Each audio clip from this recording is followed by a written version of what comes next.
What lies beneath this pasture 6 miles northwest of Cherryvale? On the ground, a team of archaeology students and professors from KU have just finished peeling away the surface 1 centimeter at a time. The land where the bloody benders murdered weary travelers is owned by Bob Miller of nearby Independence. We know what happened here. We're trying to find out, where did it happen? You know, where was the cabin, the stable, the corn crib, the outhouse, the well, the graves, and are there any body parts still there if we can find the graves? The Benders built a 24 by 16 cabin near the Osage Trail. The trail was like a highway for immigrants and travelers on their way to the west.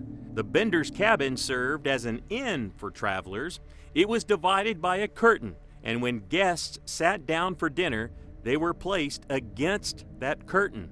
Then one of the men would come around the side with a hammer, beat him upside the head in the right temple, bash their head in the back. And if that didn't kill them, they would just lay them down, and just to make sure they were dead, open the trap door, which was only 18 by 24, and let their head fall in, then slit their throat almost all the way through, and let them bleed out in the cellar. When the brother of a Kansas state senator went missing in 1873, the Benders felt the heat and just vanished.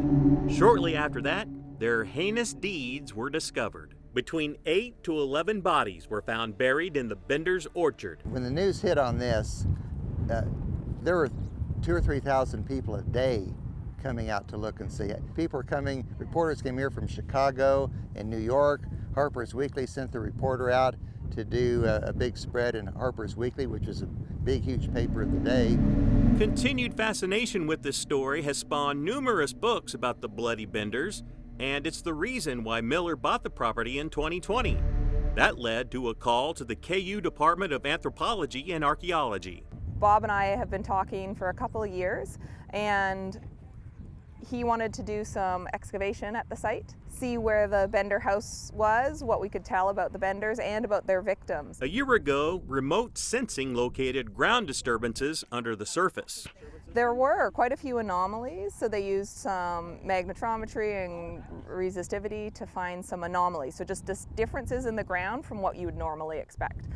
And so that's what we've targeted to test here. It's just been real fascinating to see what they do and how they do it, and the tediousness of the work, because they grid things off in 1 meter squares, and they take a mason's trowel and scrape, and then they have this sifter that they go through to pick out little pieces of artifacts.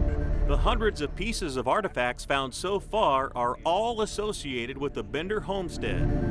The only complete artifacts from the cabin are a knife at the Kansas Museum of Natural History, and in Cherryvale, a small museum holds the 3 hammers the Benders used to smash their victims' heads. Ultimately, what I would like to do is find out where the cabin was and the stable and the grave sites. Are there more bodies out here?